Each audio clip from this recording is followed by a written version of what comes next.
Mas o concílio de Nicéia não chegou a bom termo, pois Ursino e Dámaso, que eram dois romanos, ficaram disputando agora o bispado da igreja romana, que antes não tinha importância nenhuma, mas como agora o cristianismo era a religião do imperador, Ursino e Dámaso ficaram disputando para ver quem era o bispo de Roma. Até então não existia a figura do Papa. No ano 376 depois de Cristo, é que Dámaso, depois de ter vencido Ursino numa disputa, os senhores e senhoras sabem como, Dámaso e Ursino brigando, aí Dámaso disse: Ursino, vamos parar de briga, vamos nos reunir domingo às 2h da tarde, lá na igreja de Santa Sofia. Leva os seus seguidores, que eu levo os meus, a gente se tranca lá dentro e a gente só sai depois que tiver resolvido quem de nós dois vai ser o bispo. Aí domingo, 2h da tarde, chegam os seguidores de Dámaso, de Ursino e Dámaso, muito cortês, disse: Ursino, você primeiro, por favor, pode entrar com os seus seguidores. Aí Ursino entrou com os seus seguidores, aí Dámaso com os seguidores dele fecharam todas as portas, botaram trava de madeira e tocaram fogo. E foi assim que Dámaso foi escolhido bispo de Roma, primeiro papa da Igreja Católica. Dámaso, que era um cara muito inteligente, estou falando de história, pessoal. História.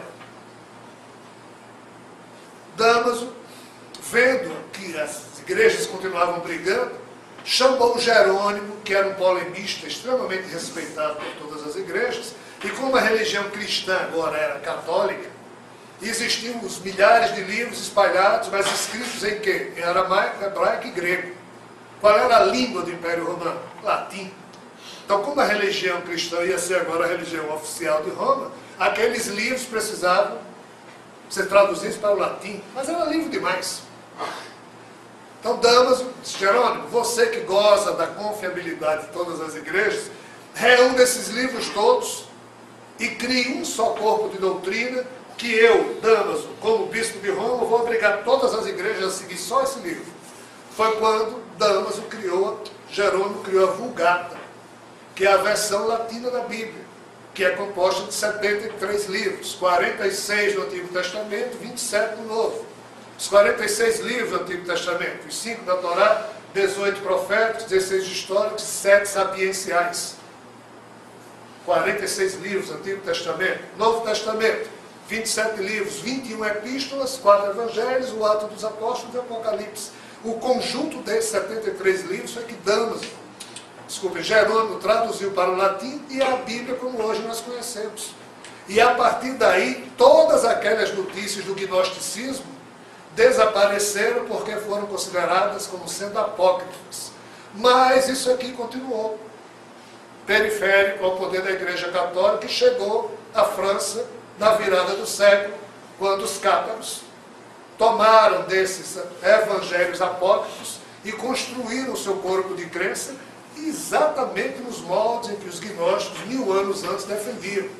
Que o ser criador desse universo era um ser complicado, doente, decaído, e que Jesus havia vindo para obedecer esse ser, mas ao mesmo tempo educá-lo, para resgatar a obra de um criador complicado.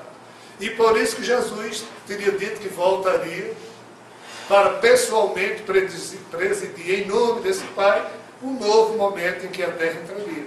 Então os cátaros, que sofreram uma perseguição terrível na Igreja Católica, houve uma cruzada que o Papa da época fez em cima dos cátaros, um massacre de dezenas de milhares de pessoas. Os cátaros nada mais foram do que os gnósticos dos primeiros 2 séculos desse último milênio que passou. Respondi a sua pergunta?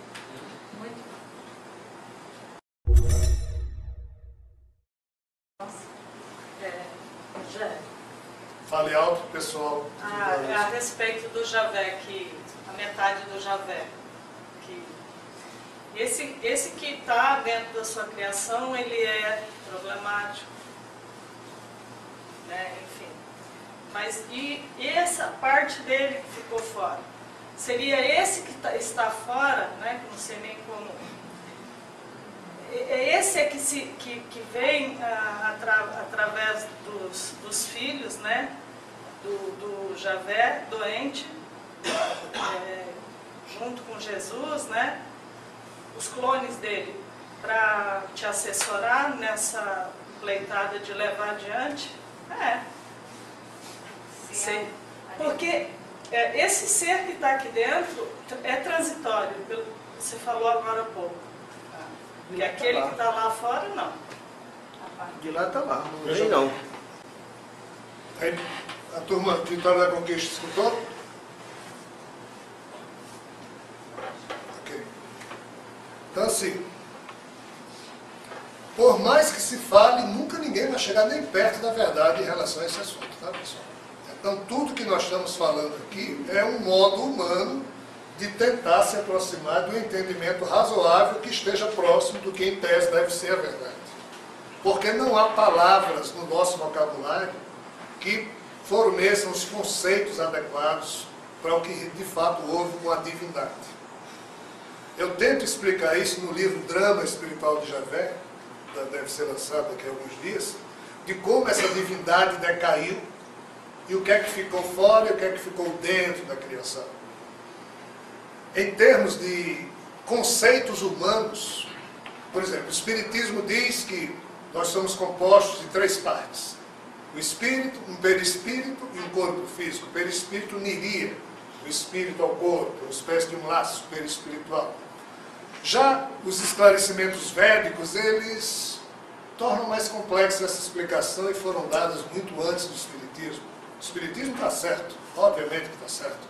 Apenas o Vedismo destrincha um pouco mais e diz que, por isso que nós chamamos de espírito e perispírito, na verdade é um conjunto de diversos corpos que, dependendo da postura da mente, da individualidade, um desses corpos fica mais definidor da sua personalidade. Aí tem o corpo mental, o corpo emocional, o corpo sutil, o corpo búdico, o corpo átomo, né? As diversas definições. Então, para que eu pudesse encontrar uma forma humana de expressar o que houve com a divindade, quando ela criou a singularidade, e ela criou como nós, qualquer ser, independente desse universo fora, o espírito de qualquer ser traz como herança sagrada do Pai ou Mãe Amantíssima algo que aqui na Terra nós chamamos de Kundalini. É uma espécie de energia nuclear que reside no íntimo de cada espírito, e a mente de cada espírito utiliza dessa energia de acordo com o seu marco vibratório, ou seja, de acordo com o seu potencial, de acordo com a sua sabedoria, de acordo com a sua inteligência.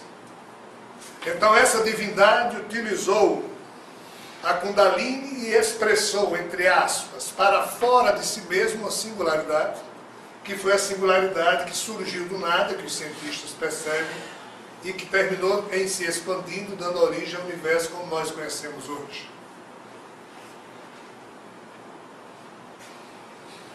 Na hora em que essa singularidade foi produzida pela divindade, houve um problema. Na verdade, ocorreram diversos problemas que eu não vou aqui falar. São muitos, alguns eu falo no livro. Mas o conjunto desses problemas terminou produzindo na divindade o mesmo efeito que os buracos negros que existem no universo provocam na luz que passa perto do seu horizonte de eventos. Pois tudo que passa no buraco negro traga, engole. Então essa divindade, ao ter criado uma singularidade que não deveria ter sido naqueles moldes, depois que a singularidade saiu dela, essa singularidade a puxou. Ela tentou se segurar, mas pelo nível de responsabilidade que ela tinha perante a criação, ela durante alguns segundos, entre aspas, hesitou, e em se sentindo responsável, ela se deixou ir, mas de forma indecisa. É como se dos diversos corpos dessa divindade, só o corpo mental tivesse sido tragado.